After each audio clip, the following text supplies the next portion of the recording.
and I have interviewed Elijah since, and I'm just very, very happy that he is here tonight to share some of his knowledge. So, Mr. Elijah, if you could come up, please, sir.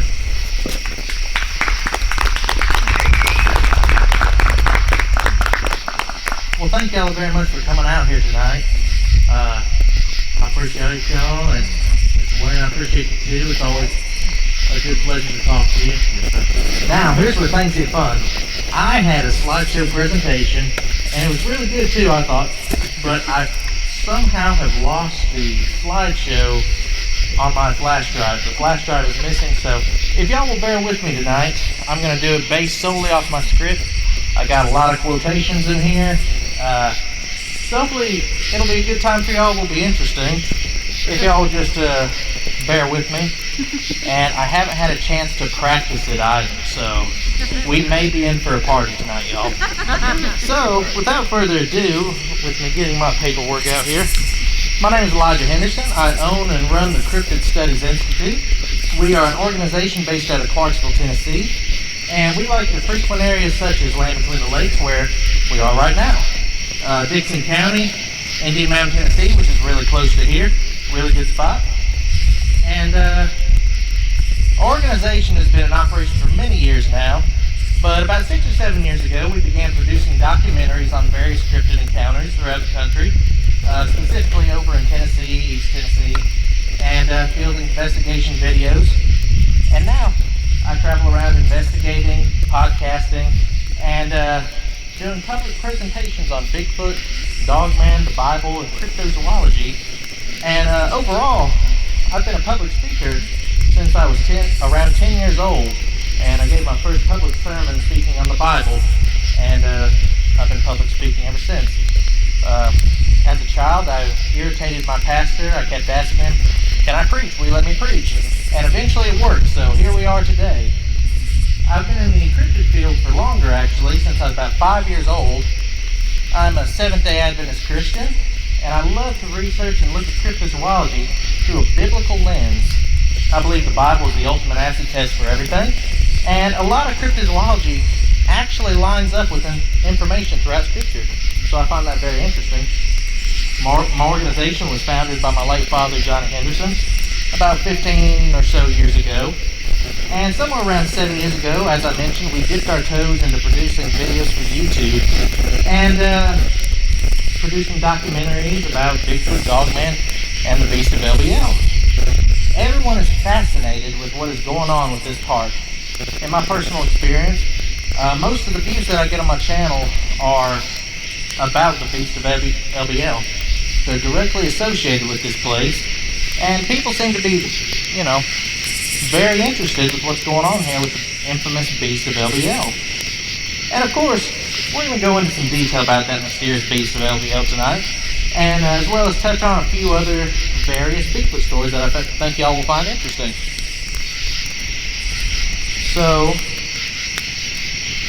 we're also going to take some time and delve into the lore and the legends surrounding these creatures, and if there's any archaeological and historical evidence that we can gather and help corroborate the existence of these creatures.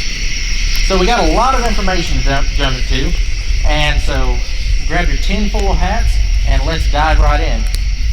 Going back to my dad a little bit, my father, Johnny Henderson, was born in East Tennessee in a little town called Dayton, Tennessee. And for those who are unfamiliar, it is the site of the famous Scopes evolution trial, or the Scopes monkey trial, as it is also known. This historic court case was essentially the starting point of evolution being taught into the classrooms, and at the same time, it was basically one large creation versus evolution, intelligent design versus evolution trial. And another fun fact about Dayton is that it was also the capital of the United States for one single day, and that is why there's an area in the town that's called Old Washington.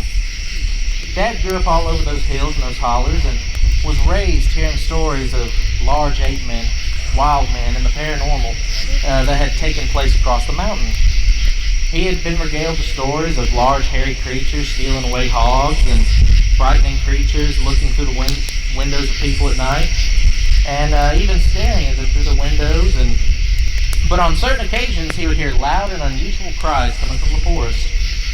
And the adults would tell him, "Don't go out in the woods today, there's a Bob Wowster out there." And I'm not quite sure if the adults knew what those sounds were coming from, but as my dad grew older and began really heavily investing himself in the Bigfoot phenomenon, he realized, wait a minute, those sounds of that Bob Wowster was just the cries of a Sasquatch, and I think that really fascinated him. It was through the efforts of my dad and an experience we would later have at an area called Werewolf Springs. I think that's been mentioned a little bit over the weekend. That is in Dixon, Tennessee.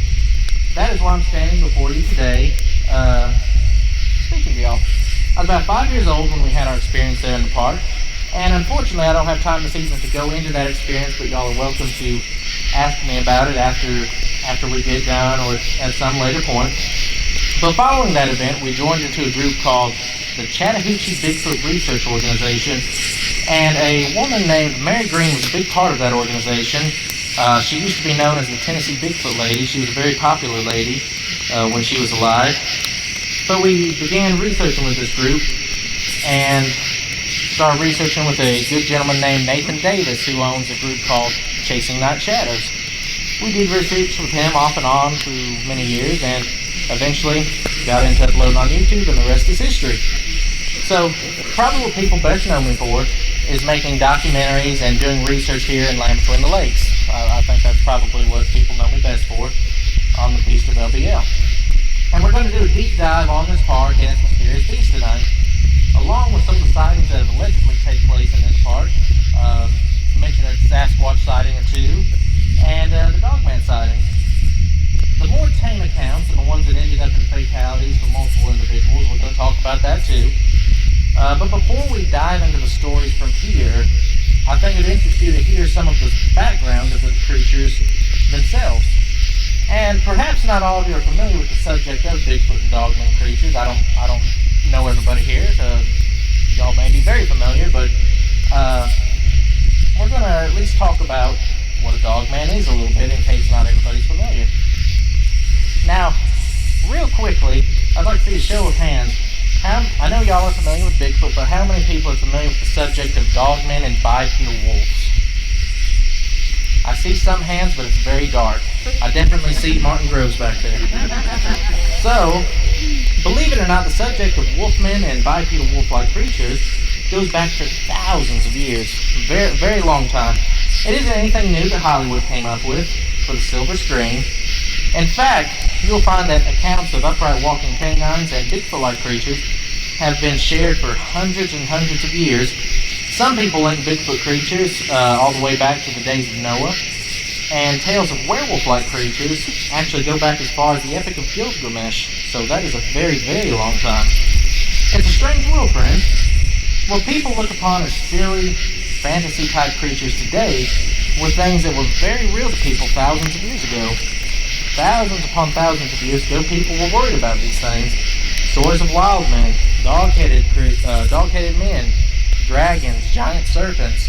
They inundate our history books, and people were really frightened by these things back then. And I'm quite sure that you've heard the adage before that with every urban legend is generally based on at least some form of truth. So, I'd really like to begin this discussion by discussing some of the history of Bigfoot and Dogman creatures.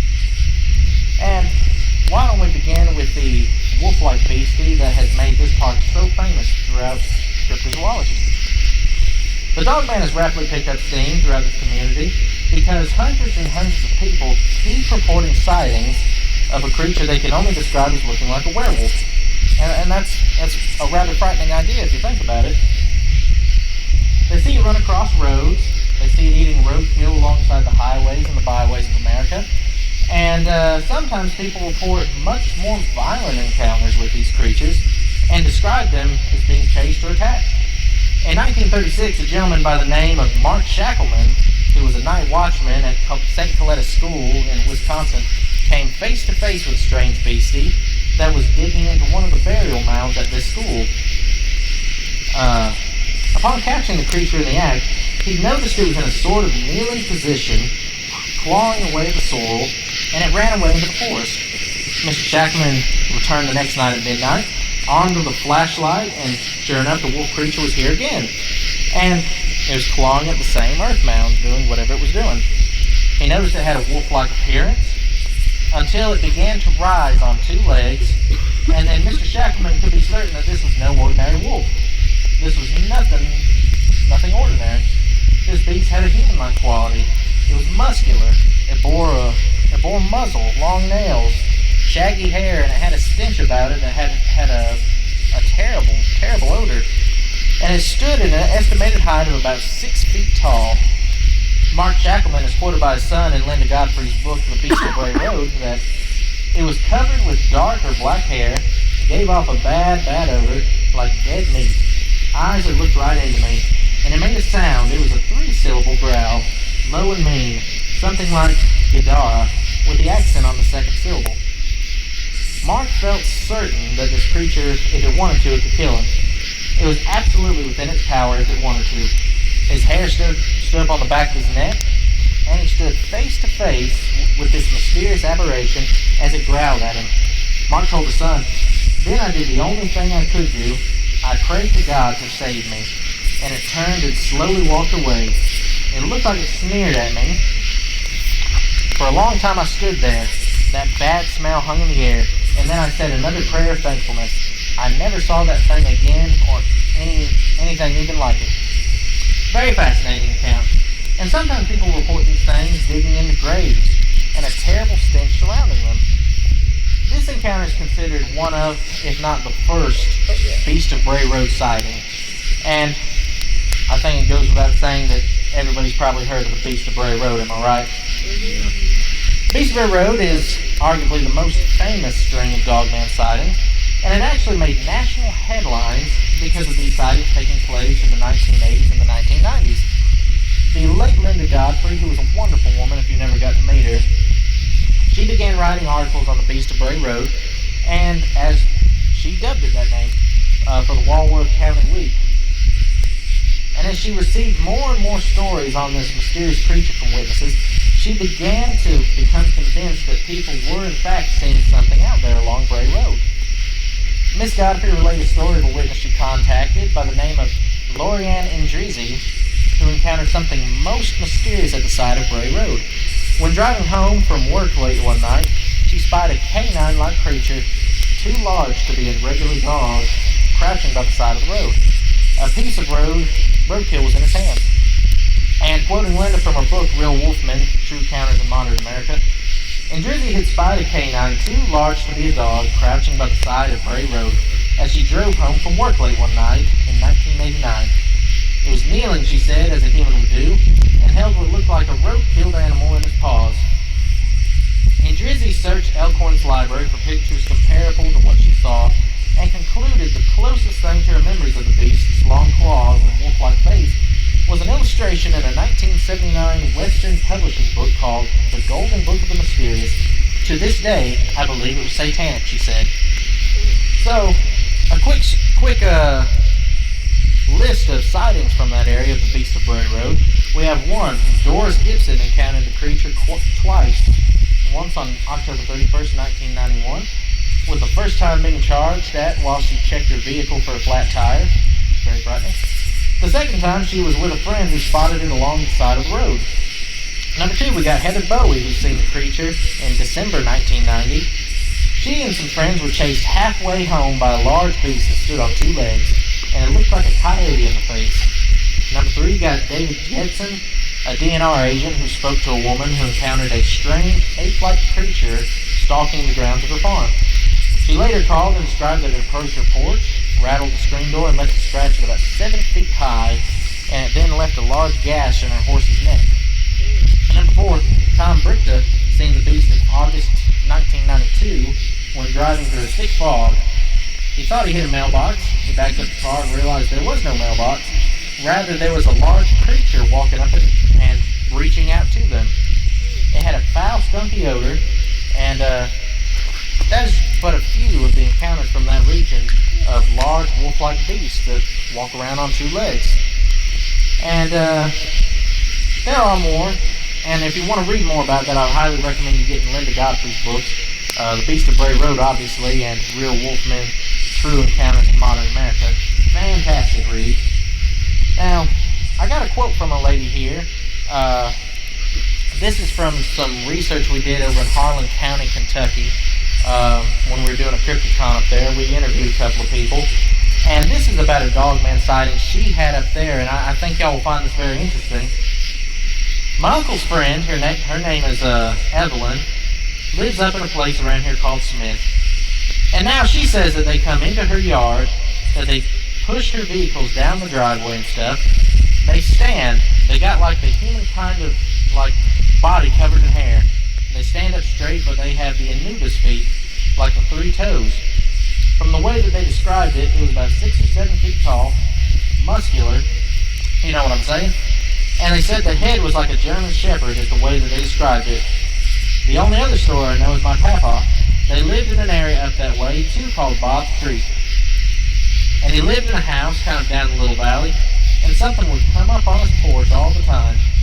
And he ended up shooting it in the foot, and the way that he described it was the same as that, as a dog man. And my uncle then moved into that house, and he would hear it come. Now I heard that it would come up on the porch, and you could hear it drag its foot when it came up there. And my dad, when we were recording, he asked her, so it was lame? And she said, yes, after my papa shot it. And if anybody wants to hear that interview, it's on our channel on a video called The Beast of Bloody Harlan. You can find these interviews on that video. Now, let's read from a different woman, same county, Harlan County, and she told a story that I believe connected with this one. It's very fascinating. Her name was Marcella Chadwick from Paranormal Chaos, and this is what she had to say. I got a call from a lady who was very upset, and she told me there were strange things that was terrorizing her and her family. And the way she explained it to me at first, I thought maybe we're dealing with a couple of mountain lions. And I asked her, could these be mountain lions? She goes, they don't make mountain lions this big, and mountain lions don't walk on 2 feet. So that kind of caught my attention, and I was like, what are you dealing with here? And she goes into detail, and she tells me that things would let out this blood-curdling howl. And she called me on the phone one night, and this thing's howling, this guttural growl. It's just like it reverberates when it growls. You feel it. And I said, okay, something's not right here. This is not anything I've ever dealt with, and I'm pretty sure it's not a Bigfoot. After much investigation and talking to these people, it got to the point where they had goats. And whatever this was killing the goats and only taking the head. And you can see where the head had been gnawed off. I mean, you can see the gnawing. Maybe a tablespoon of blood with all the blood loss. It's like the blood is being sucked out of these animals. It was the strangest thing. And then after working with her for a while and seeing, I finally got to see the footprints, and they blew me away. Imagine the world's largest raccoon times 20. That was the front feet. The back feet looked like kind of like a dog, an elongated dog paw, if that makes sense. A very elongated dog paw. One of the back paws, the one on the left side, is half missing. It's either been in a trap or shot off or something. It's half gone. It's like it's in a half moon shape, so something's happened to it. If you recall, we talked about a quote where her papa had stuck his gun out the door and shot one of these dogmen in the foot, and it was lame in the foot. So we think that maybe this same one's running around across the mountain and leaving tracks. Now, I'm got this filming, and I'm going to upload this to YouTube if Mr. Wayne's all right with that later. And I'm going to have my slides in it. If you go back and see that on our Cryptid Studies Institute channel, you'll see a picture of the track that Marcella shared with me. And sure enough, it's got a kind of a half-moon shape to it, almost like something it's partially missing. But you will see those tracks in there if you go and check the video out once I'm done with it. So, anyway, that was Marcella Chadwick from Paranormal Chaos. Very wonderful woman, fascinating woman. And she described also to us that on this very same place where these events were taking place, it was ultimately affecting 3 families and their properties. These dogman creatures were terrifying and tormenting these people so badly that all 3 families went in together and they spent money that they really didn't have, and they installed an electric fence around the property, all 3 properties, to try to keep these things away. And sure enough, It kept them out for a while, but it didn't last forever because some frightening things happened there, and they ended up coming back. And we don't have time to discuss all that right now, but if you want to ask me about it later, I'd be more than happy to tell you. I know I'm kind of giving you a cliffhanger there. So that is some of the modern reports coming in of these wolf-like aberrations, some of the ones I've heard and some of the ones y'all probably heard before. And there are hundreds of reports on these creatures. Don't expect that you'll see anything like this in the news, though. Me personally, in my humble opinion, I have a feeling that there are organizations in the world that really don't want something that's described like a werewolf being discovered and released to the public, because you might cause mass hysteria. It might upset the tourist industry, possibly upset national security in certain situations. But if you take the time and look close enough, you can find all the evidence that you need that people are in fact seeing something that looks similar to a werewolf out there running around. Now we're going to look at a few newspaper articles, and like I said in my slideshow that I used to have, I had the newspaper articles for you to see, so that was pretty cool. But I'm going to read those to you with the headline, "Tracking Down the Beast of Bray Road, Monster or Mirage? The sightings sound like something out of Ripley's Believe It or Not." Linda relates her interview with a witness. He was brownish gray and he had big teeth and fangs. It was about the size of an average man, 5'7" maybe, about 150 pounds. He had a big long nose and a long chin, like this on this picture, and she pointed to a drawing of a werewolf from a library book. The next headline we have is from the New York Times, October 4th, 1897. "Dog's head on a human body." Riordan, a police officer, was sent to the house to arrest Mrs. Jane Joe on a warrant charging her with disorderly conduct. When he arrived, he says, the family seemed greatly alarmed and unable to understand what he wanted, as no one in the house could speak English. He declares that he was taken to the rear room where he was shown a creature with the form of a human being, but having a head like that of a dog. He was told through an interpreter, he alleges, that the creature was the child of Mrs. Janeko and was 22 years old. They supposed he had come to take the queer being away and implored him not to do so. He says he was so affected by the strange sight and the terror of the family that he would not serve the warrant. Next headline. "The Blade, Wednesday, August 2nd, 1972. Werewolf case in Defiance, not viewed lightly by police. Chief cites concern over reported sightings of a large beast attack. 3 persons have told police that they saw a large beast that resembles a werewolf lurking along railroad tracks near downtown Defiance in the last week. Chief Breckenridge said that the creature wears dark clothing, and at first reports described him as ranging from 7 to 9 feet tall, but that was a little exaggerated. NNW crewmen on the local freight said that the large figure, which they said was between 6 and 8 feet tall, has appeared twice under a full moon." Defiance, Ohio, August 3rd, 1972. "Wolfman reports persist. The shadow of the Wolfman stalked Defiance again last night. 3 persons near Hysteria sought police protection from the thing, although they never saw it. Police have been looking for a person who has attacked 1 man and attempted attacks on 2 others. The assailant has been dubbed the Wolfman because he is said to wear some type of animal mask." And here's a snippet from 3 separate articles regarding this werewolf issue in Ohio. "The form darting in front of his car appeared to be human, with an oversized wolf-like head and an elongated nose. He called police, but the operator dismissed the werewolf as a joke. Ohio residents are claiming to see the big hairy monsters all over the state, despite reports from policemen that nothing is to be found in the areas." Here's another one. "Werewolf is hunted by teens near zoo. It's 8 feet tall and covered with hair. It chased it Monday night and it knocked him down a slope. It's a big black thing, and it grabbed my buddy, Ron, by the shoulder, ripped his jacket and shirt and left big scratches on the shoulder." Battle Creek mail carrier tells encounter of mysterious beast. "He started toward it," he said, "and noticed in the brush at the side an animal which he took to be a large dog, but which was unusually skinny. The 4 marshalmen who reported seeing an animal said that it appeared to be an ape." And there are more newspaper articles with information like this. There's certainly more of those if you want to look them up and research that. And you can go to newspapers.com and find information on the Appalachian bipedal wolf they call the Deweo. But we're not going to be going into that tonight, but I implore you to look that up later on your own time. So maybe there is something to this anomaly of bipedal wolf-like creatures. But is there anything from the historical record that we can glean to help affirm these things' existence? Can we consult the history books for any information on these enigmatic creatures? I mean, if they are real, then we should be able to find something on them, right? So we're going to explore that. And there's some very intriguing directions we can go on this subject. But firstly, let's go into the subject of the cynocephali. The cynocephali were a supposed race of dog-headed creatures, and they inhabited parts of India and were written about by a surprising number of our most famous historians. Some very, very interesting quotes from these men. The cynocephali creatures were described as literally bearing a human-like appearance, but they had a fully canine head about them. They were unable to communicate in human language, but they understood it somehow, and it would bark like a canine at them.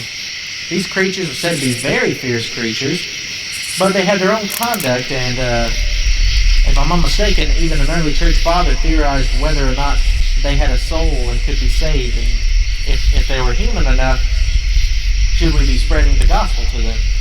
And we're going to start with one of my favorite historians, probably my favorite historian, Herodotus, the father of history.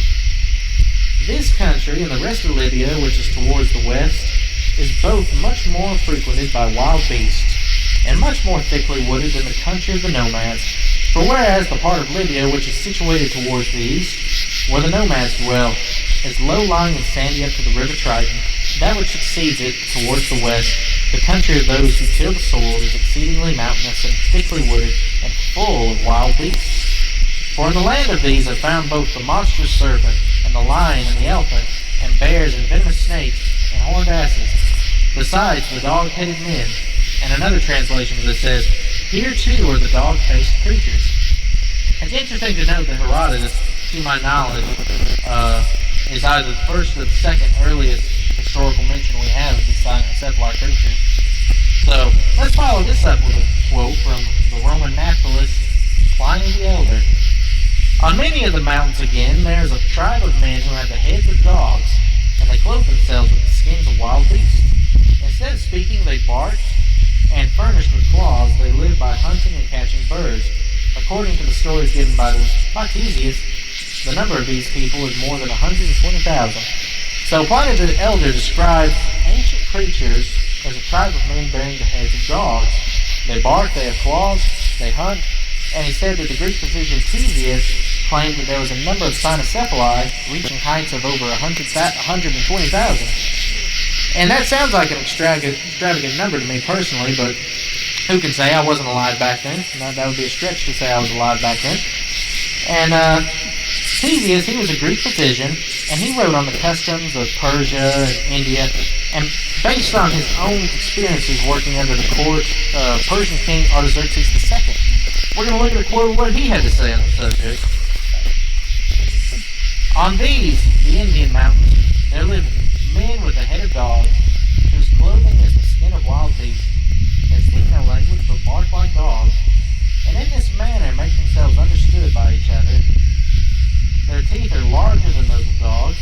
Their nails are like those of these animals, but longer and rounder. They inhabit the mountains as far as the river Indus. They understand the Indian language, but are unable to converse, only barking or making signs with their hands and fingers by way of reply, like the deaf and the dumb. They live on raw meat and number about 120,000. They do not live in houses, but in caves. They set out for the chase with bows and spears, and as they are very swift of foot, they pursue and soon overtake their quarry.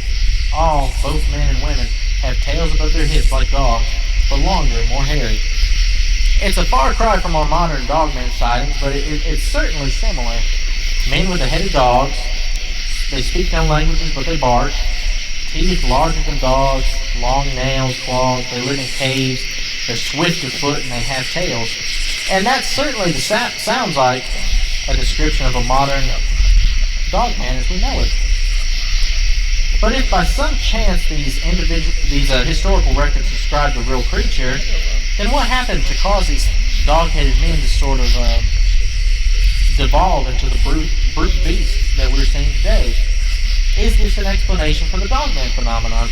Let's read a little bit further. Marco Polo, a Venetian explorer and He also made mention of the cynocephaly.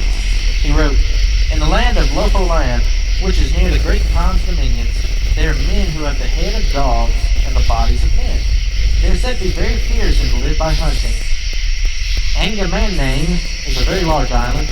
The people are without a king and are idolaters, and have no better than wild beasts. And I assure you, all the men of this island of Angamanane have heads like dogs, and teeth and eyes likewise. In fact, in the face they are all just like big mastiff dogs. They have a quantity of spices, but they are a most cruel generation, and eat everybody that they can catch, if not of their own race." And that's from the Travels of Marco Polo, Book 3, Chapter 13. This quote here is probably my favorite of the quotes of the cynocephaly. None other than history's mighty King Alexander the Great. Next, we found a grove full of huge cynocephali who tried to harass us, but they began to flee when we shot our arrows. Now, as we were entertaining a deserted area, the Indians reported that there was nothing more worth seeing. Now, according to tradition regarding Alexander the Great and these things, him and his army actually fought against the cynocephali when he invaded India. And even when he was able to supposedly capture a few of these creatures in battle, and he wrote back to his tutor, Aristotle, talking about how fierce these things were. So we also got Berosus, the Babylonian priest and astronomer. In the land of Babylonia, there is a race of men who have the heads of dogs and the bodies of men. They are said to be very wise and to be able to predict the future. Or even Manetho, the priest of one of the other Egyptian pagan gods. In the land of Punt, which is located in Africa, there is a race of men who have the heads of dogs and the bodies of men. They are said to be very intelligent and are able to speak the language of the Puntites. Ptolemy, the Greco-Egyptian astronomer and geographer, had to say this regarding the dog-headed beasties. In the interior of Ethiopia, there is a race of men who have the heads of dogs and the bodies of men. They are said to be very savage and to live by hunting and eating raw flesh. So could these creatures possibly be an explanation for what people are seeing today in some way, shape, or form? We've read the statements of quite a few reputable people. Now, whether or not they've seen the creatures, that's up for debate. But we can still garner some interest from it. That it was considered believable enough back then for these prominent writers to attach their names talking about these creatures. Interestingly enough, at least two of these authors we've mentioned wrote on the subject of literal werewolves, and the same ones who also wrote of the cynocephaly as being real or potentially real, they completely disregarded the concept of men transforming into wolves, but they didn't speak against the possibility of cynocephaly existing. Quoting Herodotus again, "These men, it would seem, are wizards, for it is said of them by the Scythians and by the Hellenes, who were settled in the Scythian land, that once in every year each of the Neroi becomes a wolf for a few days, and then returns again to his original form. For my part, I do not believe them when they say this, but they say it nevertheless and swear it moreover." Pliny the Elder, he also commented, "that men have been turned into wolves, and again restored to their original form. We must confidently look upon as untrue, unless indeed we are ready to believe all the tales which for so many ages have been found to be fabulous. But as the belief on it, which has become so firmly fixed in the minds of the common people, as to have caused the term Persepolis to be used as a common form of imprecation, I will here point out its origin." So that is some of the historical statements regarding upright wolfmen. But now, how about in the archaeological record? Now, I had some cool stuff in the slideshow, some figurines and some carvings of the cynocephaly, which you would have seen. So I'm going to describe it to you here. Firstly, we had a bas-relief from Ashurbanipal, that's a mouthful, in Nineveh, and it can be found today in the British Museum. It is depicting a group of cynocephaly creatures being brought before the king of Syria. And in the church of Vézelay in Vézelay, France, there's a stone depiction of Jesus Christ. And when you take closer inspection and look at the big picture, you actually see a couple of cynocephaly carved into the image. And that's a quite interesting one to see. Now, I'm rather fond of these here. Who's heard of the Akambaro figurines? Has anybody heard of that before? Nope? Okay, so these very fascinating figurines. They were found in the hills near Acambaro, Mexico, in a town in the central state of Guanajuato, and roughly 33,000 of these clay figurines were found. And these figures depicted some absolutely incredible stuff. Various figures that can be only described as literal dinosaurs, and men interacting with these dinosaurs. There's one I have in the slideshow of a man riding a triceratops, and it can only be described as a triceratops. 33,000 of these figurines, and very many of them can be only described as dinosaurs, which is a very fascinating discussion all of its own.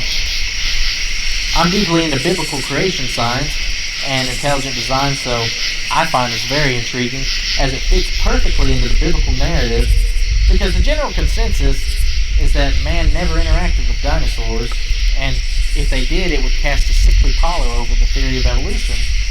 And we don't have time to talk too much about those tonight, but in the slideshow I have a picture of two women sitting on a column, and they're being harassed by two bipedal creatures, and one of them is a bipedal wolf-looking thing. And I seen that in the book, and I was like, well, that looks like an upright walking canine. That's very fascinating. And there's another one that I have in there. It kind of bears a resemblance to a dog man as well. It's kind of upright looking, and it's got a big long muzzle and pointy ears. And hope if you're interested, I'll have that on the YouTube video so y'all can see that. So, going further, there is also something called the Piri-Reis map, and it was compiled in 1513 by the Ottoman admiral and cartographer Piri-Reis, and it features the western coasts of Europe and North Africa and the coast of Brazil with reasonable accuracy. And if you look closely, you'll see that cynocephali have been drawn into this map as well. So we've gone pretty deep into the dogman phenomenon so far, and the subject of Sasquatch has been terribly misrepresented. So since Bigfoot is also a common creature sighted here in this park, why don't we take a few minutes to cover him as well. Back in 2009, and this did take place in this park, but it's still fascinating, my late father, Johnny Henderson, he was lucky enough to encounter 3 Sasquatch in the Montgomery Bell State Park back in 2009. That's where Werewolf Springs is. He is a close friend and researcher of ours named Nathan Davis, and I'm going to quote what he had to say about that sighting. And as our flashlights swept across the little bridge that spanned a small creek, we noticed 2 sets of eyes shine on the opposite side of the bridge. And I mean literally on the bridge on the opposite side. This couldn't have belonged to a deer or any such animal, as it was elevated anywhere between 6.5 to 8 feet tall off the ground.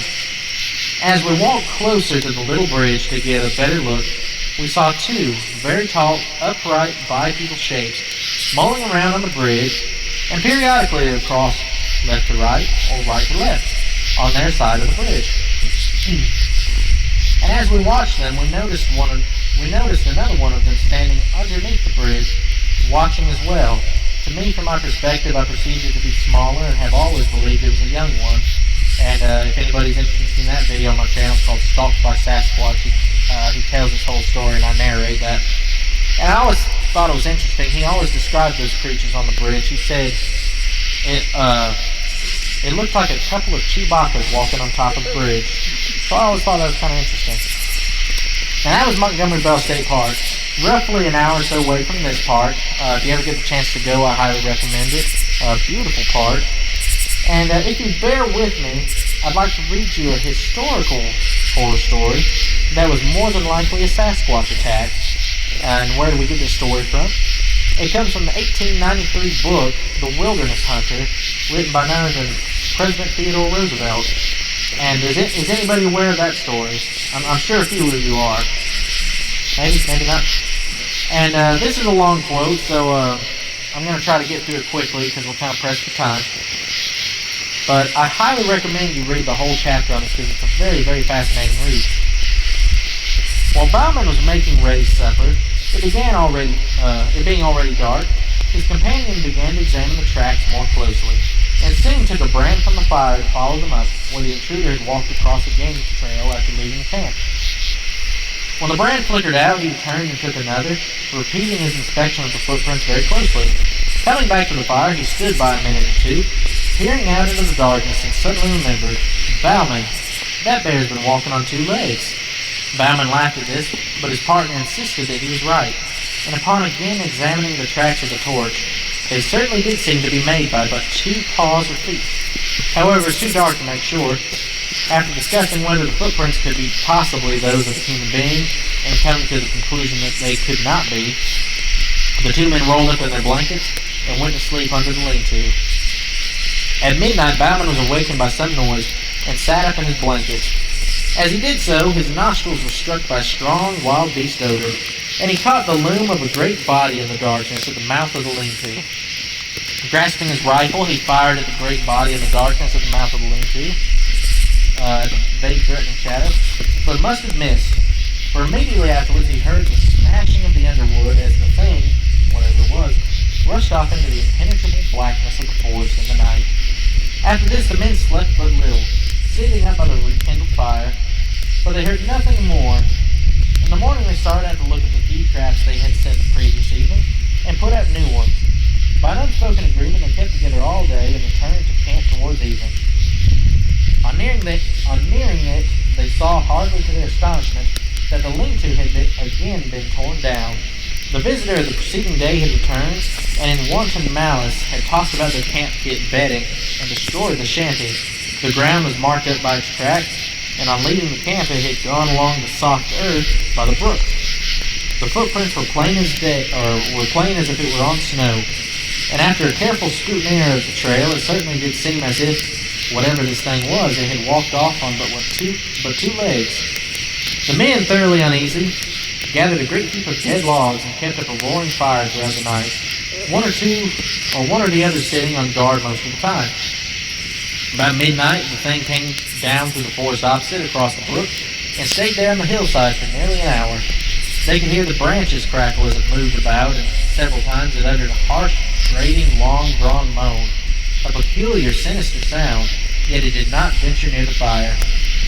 In the morning, the 2 trappers, after discussing the strange events of the last 36 hours, decided that they should shoulder their packs and leave the valley that afternoon. They were more ready to do this because, in spite of seeing good game signs, they caught very little fur. However, it was necessary first to go along the line of their traps and gather them, and this they started out to do. All the morning they kept together, picking up trap after trap, each one empty. On first leaving camp, they had the disagreeable sensation of being followed. In the dense spruce thickets, they occasionally heard a branch snap after they had passed, and now and then they heard slight rustling noises among the small pines to one side of them. At noon, they were back within a couple of miles of camp. In the high, bright sunlight, their fears seemed absurd to the 2 armed men, accustomed as they were, through long years of lonely wandering in the wilderness, to face every kind of danger from man, brute, or element. There were still 3 beaver traps to collect from a little pond in a wide ravine nearby. Bauman volunteered to gather these and bring them in, while his companion went ahead to camp and made ready the packs. At last he came to the edge of the little glade where the camp lay, and shouted as he approached it, but got no answer. The campfire had gone out, though thin blue smoke was still curling upwards. Near it lay the packs wrapped and arranged. At first Bauman could see nobody, nor did he receive an answer to his call. Stepping forward, he again shouted, and as he did so, his eye fell on the body of his friend, stretched beside the trunk of a great fallen spruce. Rushing toward it, the horrified trapper found that the body was still warm, but that the neck was broken, while there were 4 great fang marks at the throat. The footprints of the unknown creature, printed deep in the soft soil, told the whole story. The unfortunate man, having finished his packing, had sat down on the spruce log with his face to the fire and his back to the dense woods, to wait for his companion. While thus waiting, his monstrous assailant, which must have been lurking in the woods, waiting for a chance to catch one of the adventurers unprepared, came silently up from behind, walking with long, noiseless steps and seemingly still on 2 legs. Evidently unheard, it reached the man and broke his neck by wrenching his head back with its forepaws while it buried its teeth in his throat. It had not eaten the body, but apparently had romped and gamboled around in its uncouth, ferocious glee, occasionally rolling over it. It had then fled back into the soundless depths of the woods. Bauman, utterly unnerved and believing the creature with which he had to deal was something either half human or half devil, some great goblin beast, abandoned everything but his rifle, and struck off at speed down the path, not halting until he reached the beaver meadows where the hobbled ponies were still grazing. Mounting, he rode onwards through the night until beyond reach of pursuit, and that's from The Wilderness Hunter. This story was intriguing enough for Theodore Roosevelt to include this in his book, and if it was believable enough for a man like Theodore Roosevelt, who would end up becoming the President of the United States, then maybe we shouldn't immediately discount this story as being something fictional. Now, friends, moving on, I'd like to say that we don't fully know what these mysterious creatures are.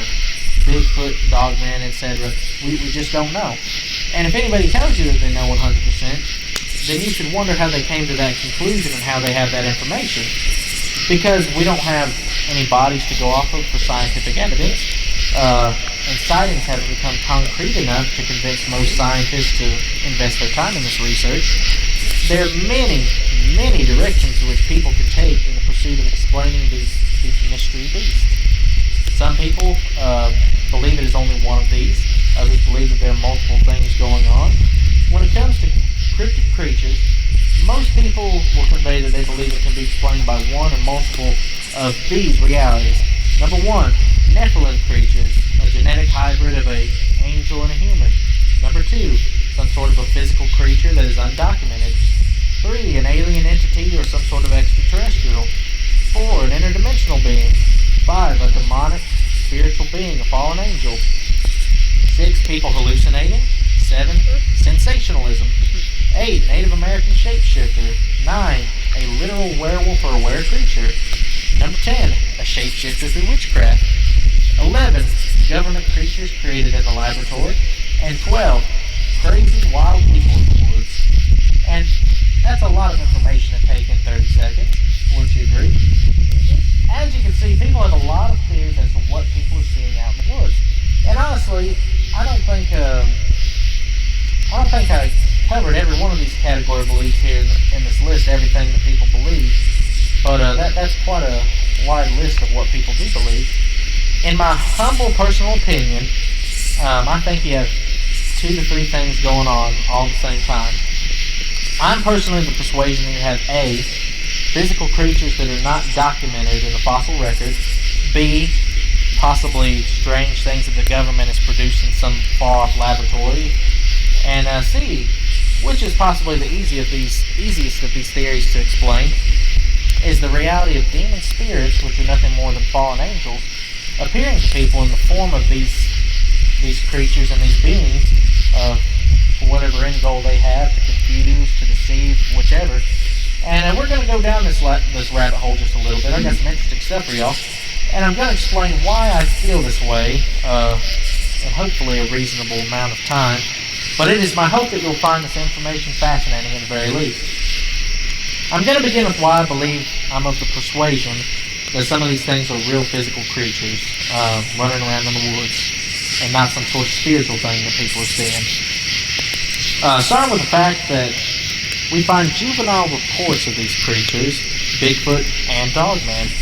Some years back, Miss Linda Godfrey reported in a book, Real Wolfmen, True Encounters of Modern America, a report from the Trace here in Lambton Lakes. Very interesting encounter. And a gentleman going down the Trace in the middle of the night literally seen a mother Dogman run across the road, and it stands at the other side of the road waiting for something, and he eventually seen 3 Dogman puppies run across the road and follow his mother to the other side. And in my personal humble opinion, to me this seems to imply a physical reproduction cycle that would exclude it from being anything of a spiritual nature, a fallen angel or a Nephilim. Because the Nephilim were said to become evil spirits after the flood of Noah, and they haunted the earth. But Jesus Christ himself said that a spirit hath not flesh and bones. Luke 24:39 says, Behold my hands and my feet, that it is I myself. Handle me and see, for a spirit hath not flesh and bones, as ye see me have. And as for juveniles of the Bigfoot variety, here's a report I personally received from Stewart County in Indian Mound, and this is what she had to say. Don't know why I'm telling you this, but I have seen Bigfoot in Stewart County, Tennessee. It was an adult walking across the bottoms of Wildlife Reserve across from where we live. Thing is, it had a baby holding it by the hand. Then when I ran in the house yelling monster, my mom looked out and saw it too. She told me not to say anything about it as people would think you're crazy. So there's a report I personally received of a juvenile creature, which in my humble opinion seems to imply something of a physical reproductive nature going on. Now secondly, I personally feel we have a physical thing running around because of the abundance of DNA evidence and the fact that we find things affected in the woods in the same manner as an animal would affect things. And what I mean by that is we find scat in the woods, we find footprints in thick mud puddles, we find the fingerprints. I'm forgetting the term, the exact prints, but we find fingerprints and whatnot. And we find fallen over trees broken open, and it looks as if something had been tearing apart the bark looking for worms and grubs to eat. And these things just don't seem like traits of a highly advanced creature to me personally, like some of the other theories imply. We definitely don't have Bigfoot encounters of them wearing clothing, or at least none that I'm personally aware of. If it was some advanced extraterrestrial interdimensional creature, wouldn't you expect them to be wearing pants? I'm of that persuasion personally, and I don't want to sound disrespectful to anybody who may have that belief. This is just my humble opinion. And I think that there's a lot of good evidence to support that there is some sort of physical creature running around in our woods of America. Now, let me grab something out of this box I have here. I should have grabbed this earlier, but I didn't. And let's see here. You know what? I'm just going to go ahead and take both of these out because I'll need this other one later. I'm holding in 3 different sets of Sasquatch hair samples that was given to me.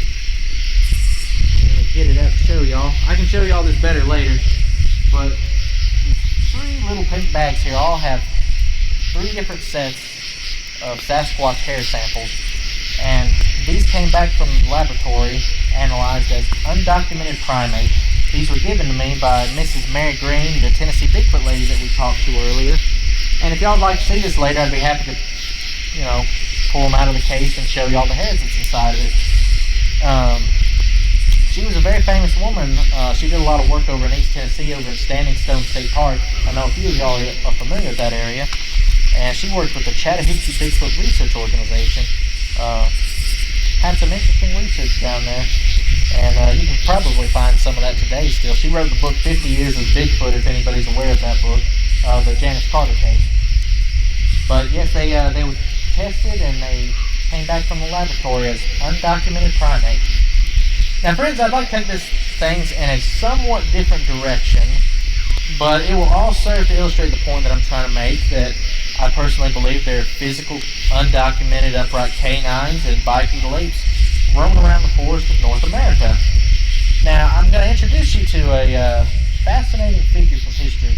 This individual is one of, if not my favorite author, outside of the Bible, of course.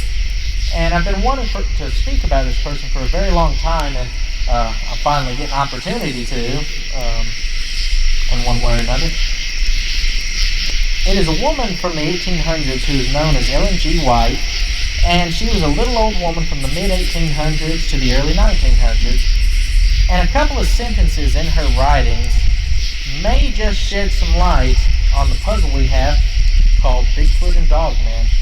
Now, before we read those sentences that she said, I want to give a background on exactly who she was and why her opinions matter. Ellen was featured in Smithsonian Magazine's 100 Most Influential Americans of All Time. At one time in recent history, Ellen G. White's books have been translated into so many languages that she is considered to be the most translated woman in history. Ellen G. White wrote the book Steps to Christ, which sold more than 20 million copies around the world since it was first published. She was a pioneer of the natural health movement, and strangest of all, she was and still is believed by many to have been some sort of a prophet or at least a messenger of the Lord. And before you may laugh or think that odd, I want to at least mention a few of her prophecies that she gave and comments that she had, so you can kind of have an informed understanding of Ellen White. for these upcoming statements that I'm about to make. And Ellen White had over 2,000 visions in her lifetime, and she's actually a very fascinating woman to read about. Some very fascinating stories happened to her, which I highly recommend you go and look up. In her book, Life Sketches, we find an eye-catching quotation. Life Sketches, page 412. For not long hence, these cities will suffer under the judgments of God. San Francisco and Oakland are becoming as Sodom and Gomorrah, and the Lord God will visit them in wrath. And that was, I think, from the year 1902 that she made that statement. Now, on April 16, 1906, Ellen G. White wrote, in Testimonies, Volume 9, page 92, during a vision of the night, I stood on an eminence from which I could see houses shaken like a reed in the wind. Buildings, great and small, were falling to the ground. Pleasure resorts, theaters, hotels, and the homes of the wealthy were shaken and shattered. Many lives were blotted out of existence, and the air was filled with the shrieks of the injured and the terrified. Now, this quotation may come across as a little sensational, but literally 2 days later, on April 18, 1802, there was the historic San Francisco earthquake, and the city was almost flattened and destroyed by fire. And everything that Ellen White described in that vision came true in that earthquake. And she even described some other cities that would later face destruction. We don't have time for it today, but she had some terrifying comments about some possible destruction for Nashville, Tennessee. And that's something very interesting. Y'all look up at some time. Now, another very interesting prophecy she made that people have wondered and theorized about appeared in the book Last Day's Events. On one occasion, when in New York City, I was in the night season called upon to behold buildings rising story after story toward heaven. These buildings were warranted to be fireproof, and they were erected to glorify their owners and their builders. The scene that next passed before me was an alarm of fire. Men looked at the lofty and supposedly fireproof buildings and said, "They are perfectly safe." But these buildings were consumed as if made of pitch.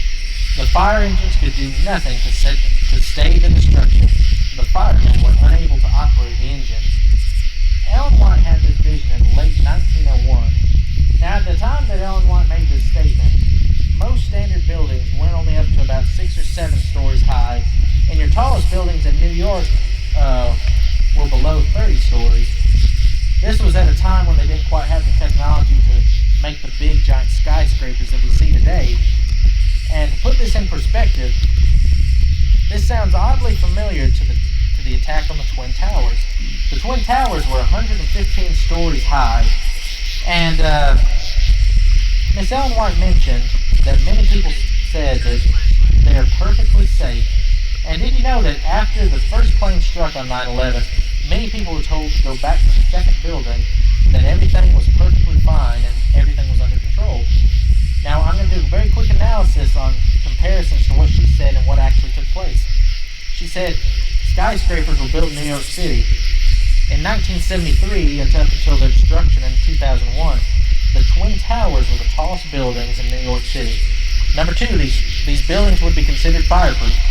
Modern buildings are composed of steel and concrete, non-flammable materials. Number 3, an alarm of fire followed by people on the ground saying that the lofty buildings were perfectly safe. People were directed to go back to Building 2 and to return back to work in Building 2. Number 4, they would burn as pitch. And they did. They billowed out black smoke. And the rubble burned for months until finally being declared that they had been extinguished in December. Number 5, the fire engines wouldn't be able to stop the inferno. The fire engine had the height to reach the fires at the top of the Twin Towers. However, the water proved not effective to extinguish the flames, and there was no suitable fire retardants at hand, so they were able to do very little for the fires. Number 6, the firemen wouldn't be able to operate their fire engines.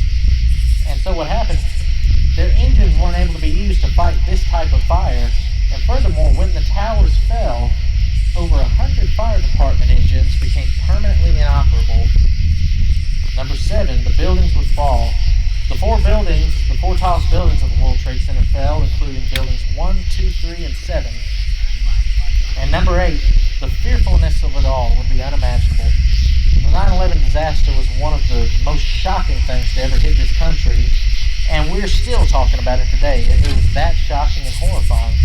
And like I said, maybe this is a misapplication of her writing, but it does make one stop and really think when seeing these comparisons. And there are plenty of fascinating stories about Elle, and I'd love to tell you, I just don't have time. But now, since we have a little bit of background about Miss Ellen, we are going to look at some of her quotations that may provide a deeper answer on the mystery of cryptozoology that we see today. This comes from a book called Spiritual Gifts, Volume 3, page 64. But if there was one sin above another which called for the destruction of the race by the flood, it was the base crime of amalgamation of man and beast, which defaced the image of God and caused confusion everywhere. Another quote, every species of animal which God had created were preserved in the ark. The confused species which God did not create, which were the result of amalgamation, were destroyed by the flood. Since the flood, there has been amalgamation of man and beast, as may be seen in the almost endless varieties of species of animals and in certain races of men. Now, friends, this is a fascinating comment, and is it possible that this could explain some of the mysteries of cryptozoology that we see today, and some of the strange things that we see in the woods, like wild men, the cynocephalite, dogmen, Bigfoot, what have you. And I also want to include the fact, because I feel this is important to note, Miss White was certainly not a racist. She fought against racial injustice. So before anybody tries to imply when she said in certain races of men, she was not a racist in any way. She was far from that. Interestingly enough, the apocryphal book of Jasher also gives a similar account of amalgamations between man and animal, and that women were they're kidnapped and forced to breed with animals, and they created strange, different creatures. And I used to use that as a quote, as an evidence for this, but I found out recently that what we call the book of Jasher today is actually a fabrication. It's not the original one mentioned in the Bible, so I had to drop that evidence. But very fascinating quote anyway. But for those who may still believe in that book, check out the quotes of amalgamating species. It's in, I think, one of the earlier chapters of the book of Jasher. Notice where Miss White implies that since the flood, the act of amalgamation had picked up again. The pre-flood world, and for a little while after the flood, was a completely different world. It had a completely different environment. The oxygen was different, and it was just a completely different atmosphere than what we have today. There's very fascinating science as to what kind of pre-flood environment we had. The oxygen content was stronger, the magnetic field was stronger, the fossil record, if you go through things that we know are confirmed today in the normal fossil records, were much bigger back then, like cattails. They found 60-foot cattails in the fossil record. They found donkeys 9 foot high to the shoulder, gigantic cockroaches, grasshoppers, dragonflies. That's a very fascinating study all of its own. But and we might explore that again one day. But is it possible that maybe the pre-flood conditions, something was different that allowed the species to amalgamate? I don't know if that's the case or not, but it begs the question. Now, did you know that in the pre-flood world they had methods of blacksmithing that we just don't have today outside of the laboratory? Some years ago, a hammer was found near London, Texas, and I have a replica of it right here. I had a picture of it, but I don't have it right now. So, this is called the London artifact. I don't know if y'all can see it. Y'all welcome to come up and see it after the presentation if y'all want to. And it was found near London, Texas, in the Lower Cretaceous rock, dating at roughly over 140 million years old. And when chemical analysis was done on the contents of the hammerhead, it was found to contain 2.6% chlorine, 96% iron, 0.74% sulfur, and no carbon, which under normal atmospheric conditions cannot be done today outside of the laboratory. And it's interesting to note that it also had an outer layer of iron oxide that prevented it from rusting. They scratched this thing, and it was still just bright and clean under this very thin iron oxide surface. And I think it begs the question too, why is advanced technology like this being found in rock that's carbon dated at a point when man wasn't on the scene, or at least intelligent. I'm certainly not an evolutionist, so as I mentioned, I'm very fond of intelligent design and creationism. But there's also, we just don't have any idea what they knew how to do back then. They were so intelligent back then. They were living longer, healthier lives. Their bodies were stronger.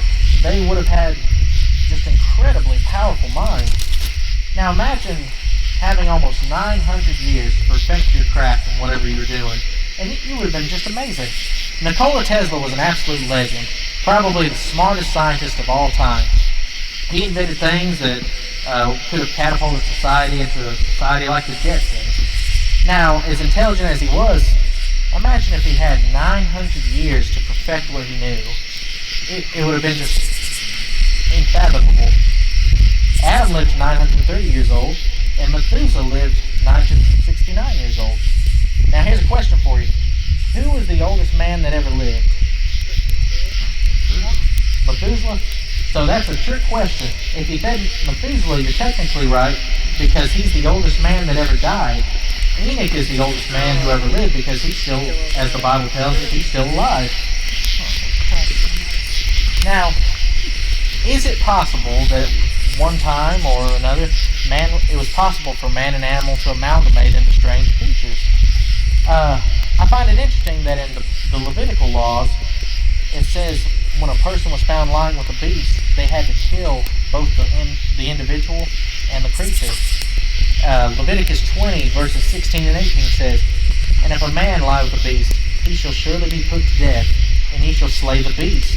And if a woman approach any beast and lie down thereunto, thou shalt kill the woman and the beast. They shall surely be put to death, their blood shall be upon them." Is it possible that this was just an additional countermeasure to prevent any sort of confused species from being born? And I don't know, who can say? I just thought that was an interesting detail to add. We don't really have time to go down this rabbit hole, but Luke 17:26 tells us, "As it was in the days of Noah, so shall it be also in the days of the Son of Man."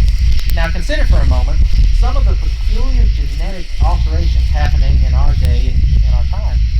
Scientists are debating about part human, part animal chimeras in the laboratory, and some of them are morally conflicted about reaching the 50-50 point of 50% animal, 50% man. And I believe I still have those documents back at the house where they were talking about this moral confliction between the two.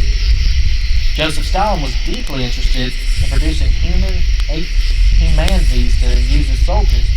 And then there's the Yerkes Primate Research Center down in Florida. And many people believe that they successfully produced an amalgamated ape-human hybrid. And we don't have time to talk about all this, but if you want a really good source of information on that, look at Conspiracy Theory with Jesse Ventura, Season 3, Episode 6 on the Humansies. You can find that whole series on BitChute and watch it. I downloaded it. Very good series. Very good. But friends, while I do personally believe that there's something of a physical nature running around through our forest, I'm also of the persuasion that there are spiritual forces at play that account for some of the sightings out there that probably account for some of our stranger things we see. Allow me to explain before I confuse anybody. The Bible tells us, "For we wrestle not against flesh and blood, but against principalities, against powers, against the rulers of the darkness of this world, against spiritual wickedness in high places." Ephesians 6:12. God knew that his people would be dealing with dark spiritual forces, so he made sure that we knew that we'd be wrestling with spiritual wickedness in high places. Notice what the Bible says in Revelation 16:14.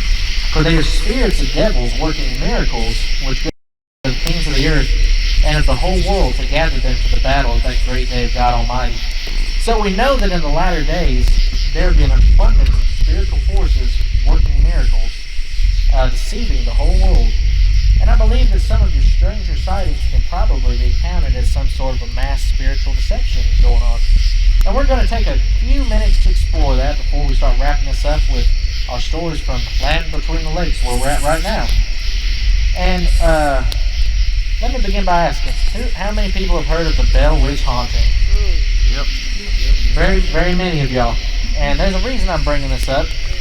For those who have not heard about the Bell Witch, It was a very real paranormal event that haunted a family in 1817 to 1821. And it was quite a big thing in the Robertson County area. I know everybody's familiar with Martin Groves over there. He was a former law enforcement from Robertson County, so that same general area. This haunting was unlike anything else in the paranormal event to take place.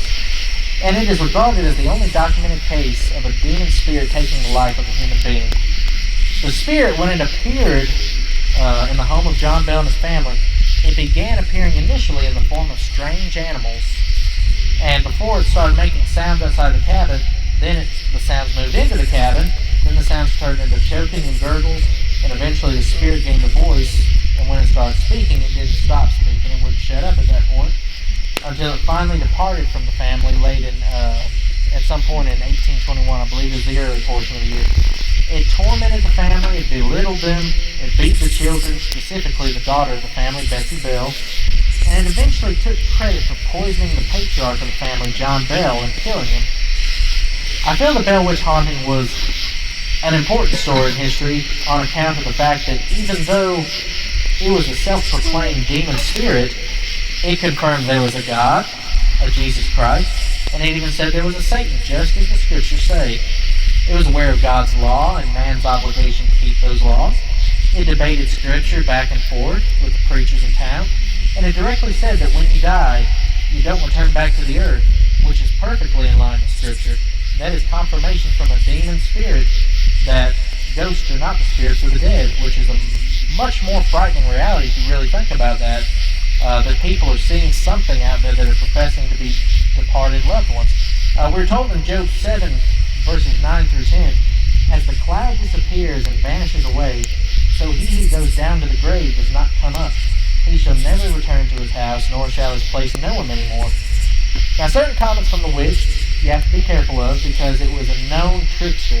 It would delightfully mix truth and error for people, but certain statements reflect the same message that you found in biblical scripture perfectly, and it makes for an interesting read when you really consider the great controversy between good and evil that's going on right now before us.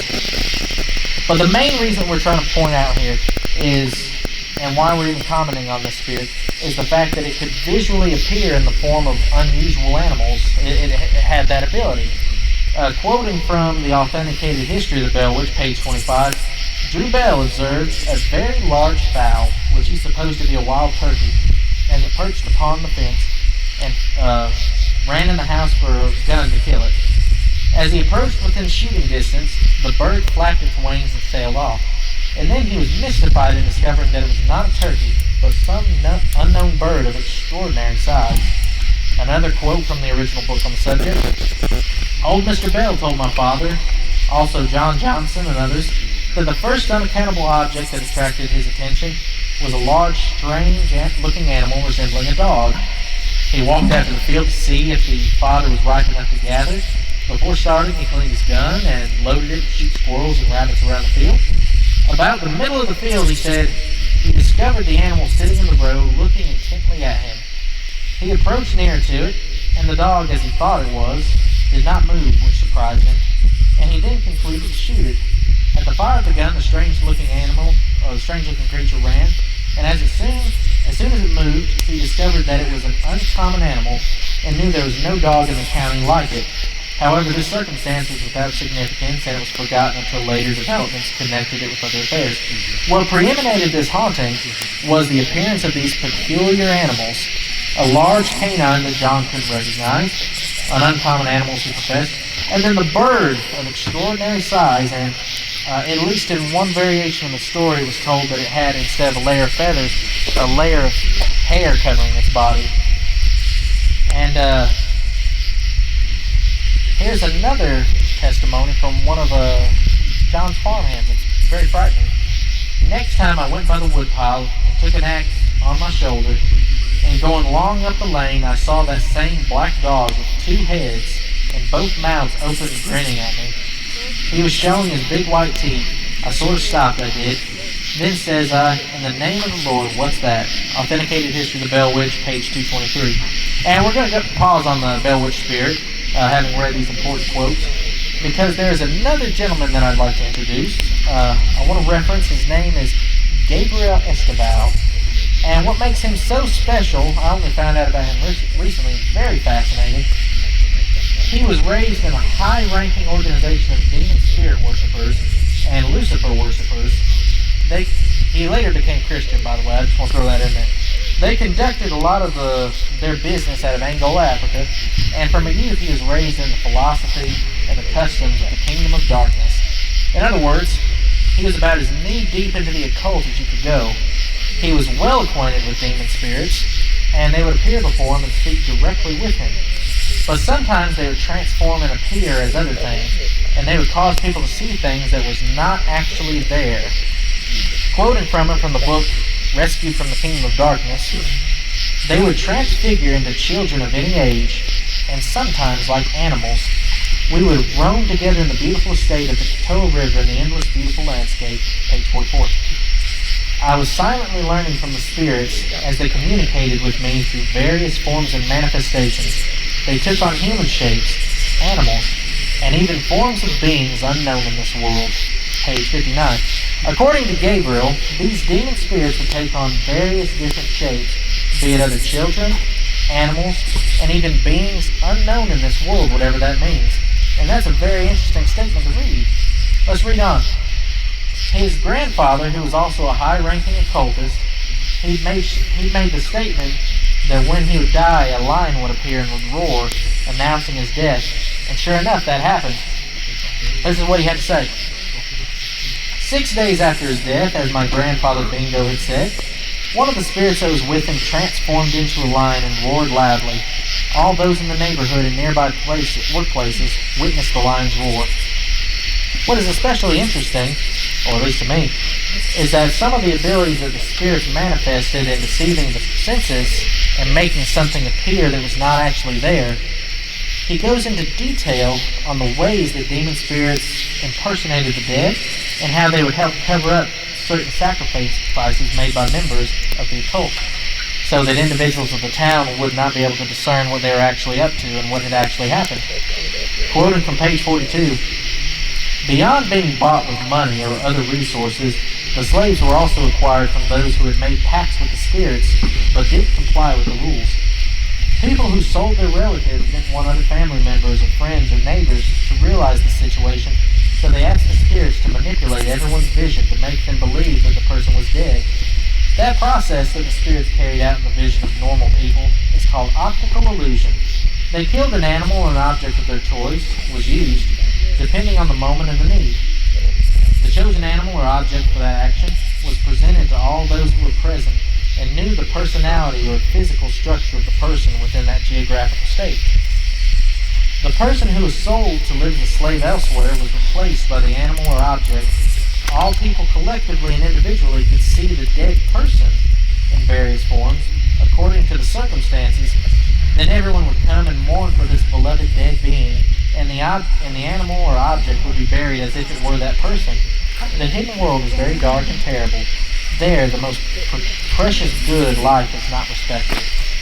Friends, if demon spirits could so casually appear in the form of human beings and animals, and manipulate the eyes of people to see things that weren't really there, then it would really be nothing for a fallen angel to appear in the form of a Bigfoot or a dog man or anything really, whatever it wanted to appear.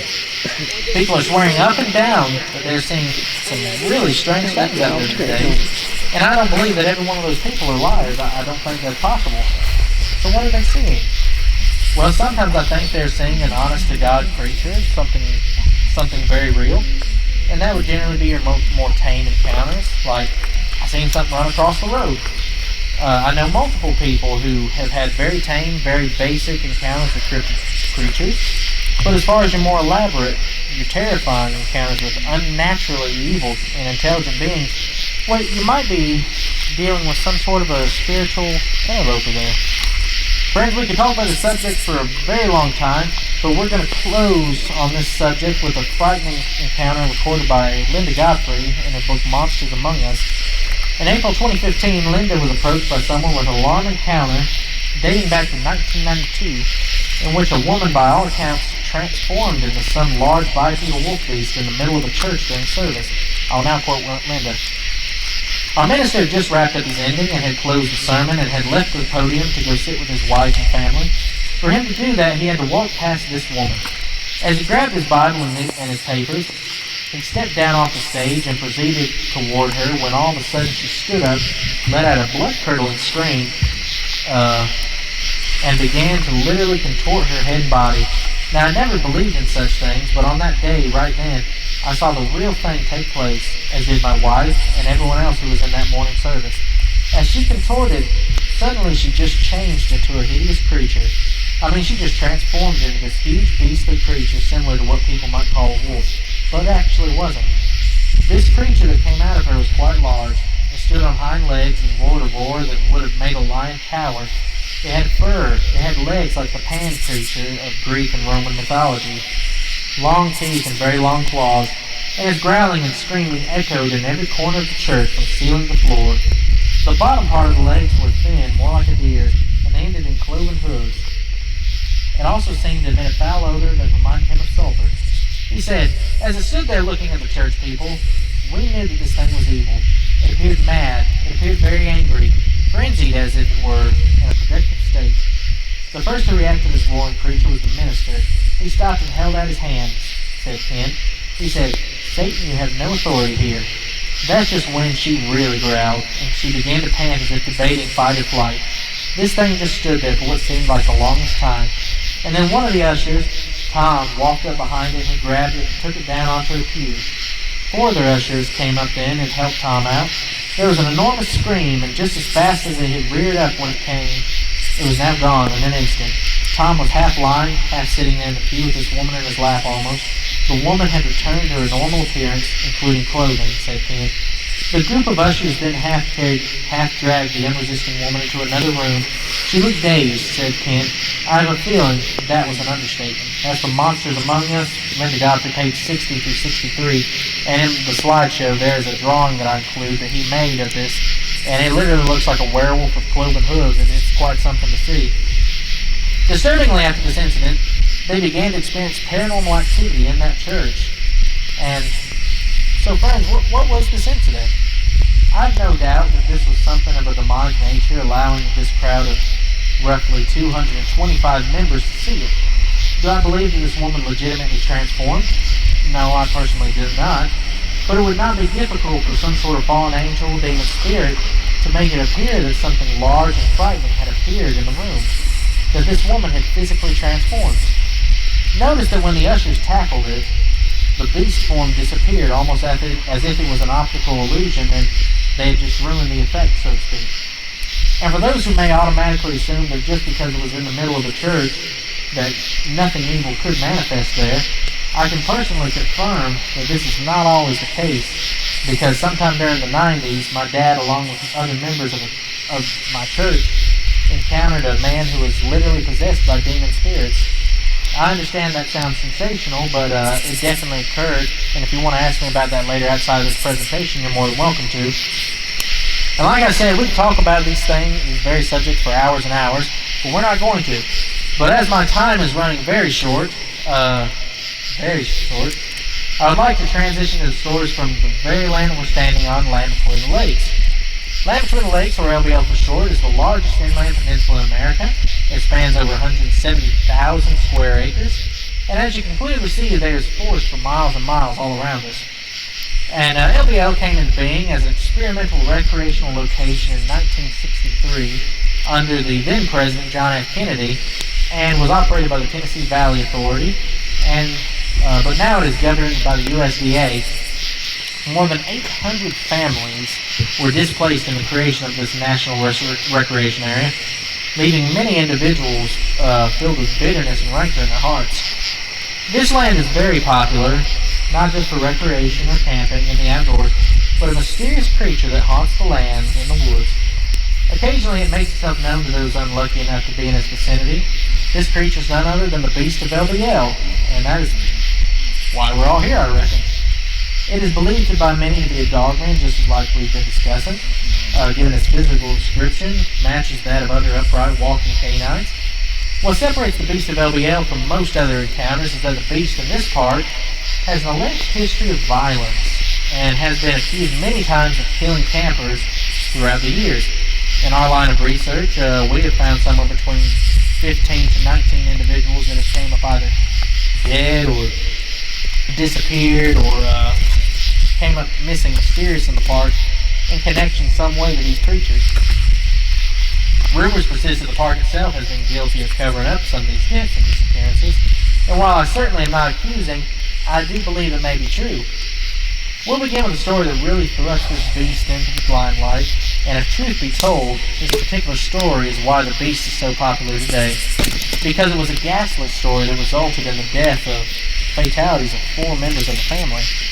Now, there are 4 or 5 variations of this story. I know y'all are familiar with the story. We've all heard the variations. But I'm going to present just the base version, just the most basic version of the story, so you can get a general idea. Back in April of 1982, a family of 4, a father, a mother, a daughter, and a son, were camping in the northern end of Land Between the Lakes, not far from where the North Welcome Station is sitting now.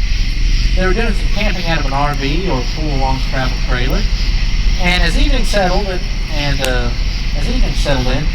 something large and frightening came up out of the ravines from deeper in the woods and attacked and killed this family. And when certain authorities arrived on the scene, they found little girl's clothing in the RV, and they realized that they had a missing person. Now, depending on the version of the story that you go with, they ended up finding the little girl's body about 100 feet from the RV, and the ghastlier version is that during the search for the girl, an officer felt a feeling of drops of blood coming from above him, and they looked up and they found her hanging out of a tree partially eaten upon. Now, I know a gentleman who affirms that he was there when this happened and that the little girl was never in the tree, and rather it was one of the dog-meat creatures dead up in the tree instead. Apparently, for those who had been there, there had been some firearms and they tried to defend themselves, and it presumably crawled up in the tree and died of blood loss. Following this tragic event, the park is alleged to have closed this particular campground down, removed some of the structures, and allowed nature to retake itself. This story has become big enough that it hinges on truth and urban legend. In the area where this supposedly took place, you can still find what may have been the old campground light poles cut even to the ground. You can still find what may have been the old campground bathhouses, the concrete structures sitting out amongst the area, and some of the old pipes that allow water to flow through and travel. As for the evidence, unfortunately, there's very little. If it did indeed happen, then it was covered up very, very well. And the best that there is now is witness testimonies of people who were there when it happened, or people who were there following this incident and got to see the results of the event. Mr. Jody Cook of the North American Dogman Project claims to have interviewed multiple other officers who confirmed that, yes, something out of the ordinary did happen there in the park. If I'm not mistaken, Mr. Martin Groves, he also mentioned at one time that this event took place. And probably 6 or so years ago, I visited a gentleman in Louisville, Kentucky, who had worked for the government, and he said that his brother was there on the scene at some point during the event. And that is the story that made the Beast of LBL so infamous, and probably why it's so very well known today, just because of the horrifying nature of the story.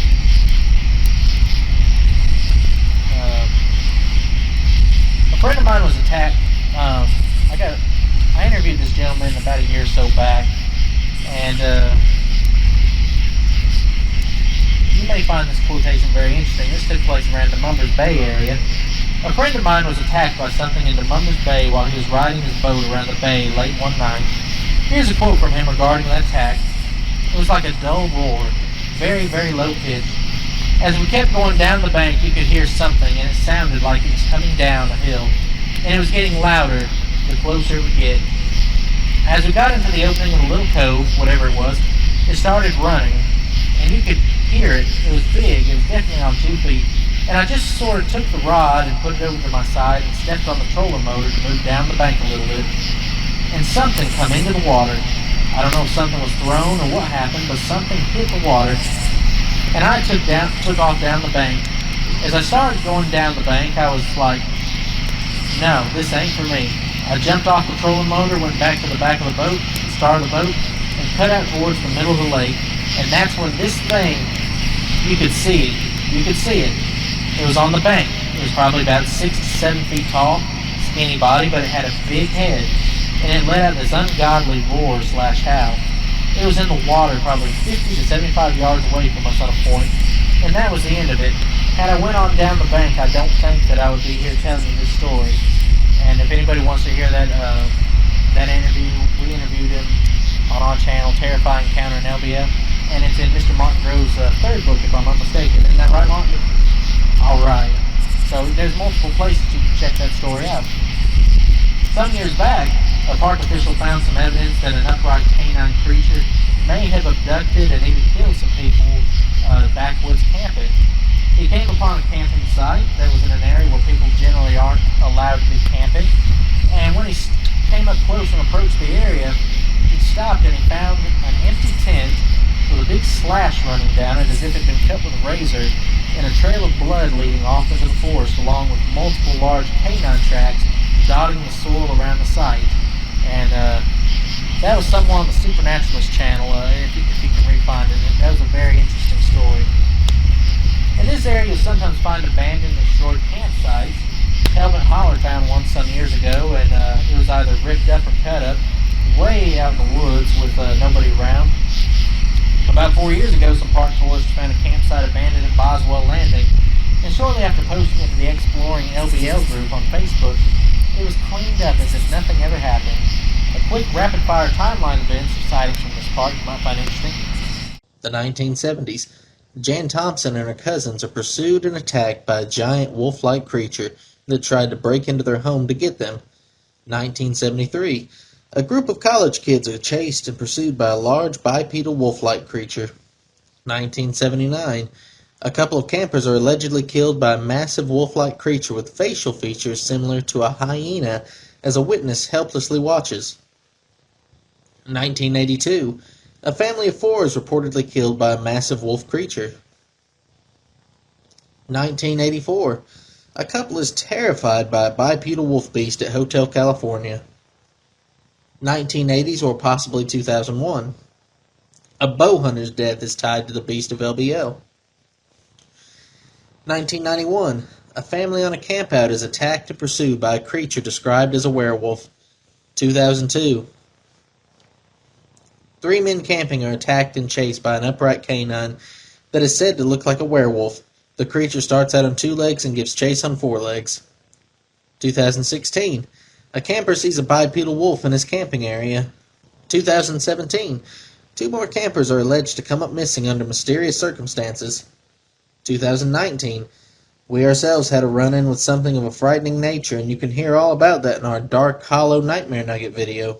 Chronicled in the book Real Wolfmen in America, the amazing Linda Godfrey relays one witness's account of seeing a mother upright canine and her pups crossing the road. Another account shared has 2 tombstone rubbers being chased by a wolf creature on 2 legs. A werewolf creature is seen near the Wranglers camp. 2 men near LBL are followed and pursued from a slaughterhouse by a werewolf-type monster. A man is attacked while riding his boat late at night by a large beast trying to reach him from the shoreline. A couple is sleeping in the back of their covered truck when an upright wolf creature is seen trying to get inside to them.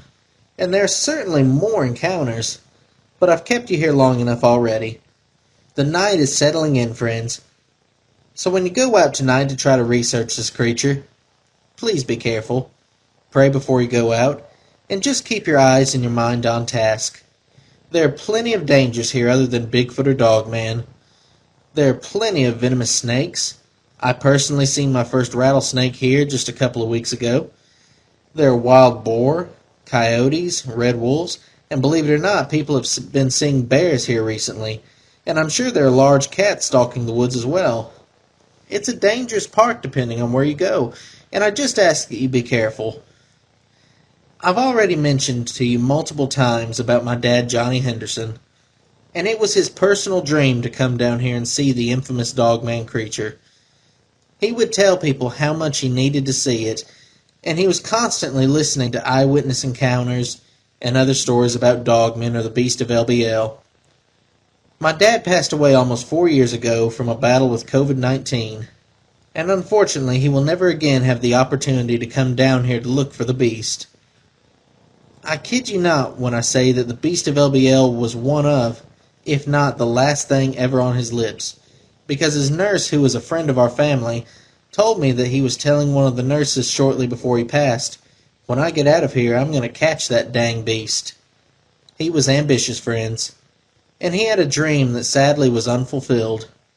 So needless to say, it is a personal goal of mine to be able to come down here and both see and catch it on video in his memory. And of course, I want to see it just for the simple fact that I want to see it. But it is a personal goal of mine to do this for him as well. September 10th will have been 4 years, so with that being said, friends, you never know when it will be too late. We all have these ambitions, these dreams, but we never know when our expiration dates are going to come, and it can come quicker than you think. Time bends to no man, and time is far stronger than magic, wolfmen, or personal ambitions. Make the most of your time, y'all. Make sure you're right with the Lord, because as we've discussed tonight, there is a spiritual war going on in the world, and spirits of devils are out there working their miracles to deceive mankind. So please be safe out there in these woods so that you yourself don't meet with a terrible fate. Friends, we're brainwashed by society that Bigfoot and Dogman don't exist. But we know that there is something in these woods. We've recorded them. We've seen them. We've heard their terrible howls. We all know people who have seen them. And sometimes we even share our land with them. So regardless of what they think, I would encourage you to keep up your research, to do the work that nobody else is willing to do. And having said that, this concludes my presentation.